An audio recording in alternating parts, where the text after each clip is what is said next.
Bienvenue à cette nouvelle exploration ensemble. Aujourd'hui, on plonge dans un sujet fondamental, les clés d'une vie de couple stable, heureuse, dans la perspective islamique.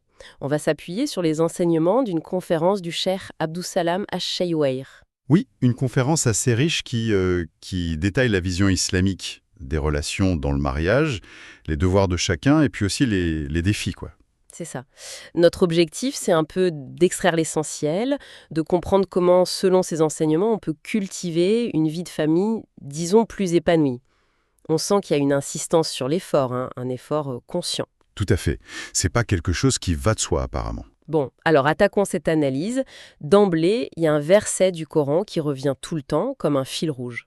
Ah oui, le fameux Wa ashiruhunna bil ma'ruf, sourate An-Nisa, verset 19. Exactement, et comportez-vous convenablement envers elle ou vivez avec elle en bonté. C'est vraiment présenté comme la base, la pierre angulaire. Absolument. Et ce qui est intéressant, c'est la profondeur que la conférence donne à ce mot, bil ma'ruf. C'est pas juste être poli, quoi. Non, c'est plus que ça, hein, visiblement. Oui, le cheikh y décompose ça en deux dimensions principales. D'abord, il y a al-urf, Al-Urf, c'est-à-dire. agir selon la bonne coutume, ce qui est reconnu comme bien par la société, par les gens de bien. Ça veut dire, d'après l'explication, aller au-delà du strict minimum légal, en tenant compte des normes sociales positives, tant que ça ne contredit pas la religion, bien sûr. D'accord.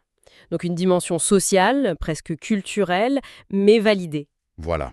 Et la deuxième dimension, elle est encore plus exigeante, on pourrait dire. C'est al-ihsan, l'excellence. L'excellence.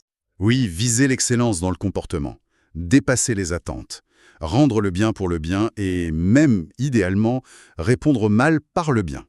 C'est une démarche active, chercher la perfection dans la relation. Donc c'est pas juste ne pas faire de mal, c'est activement faire le bien et même plus. Exactement. Une bonté proactive qui demande un effort constant.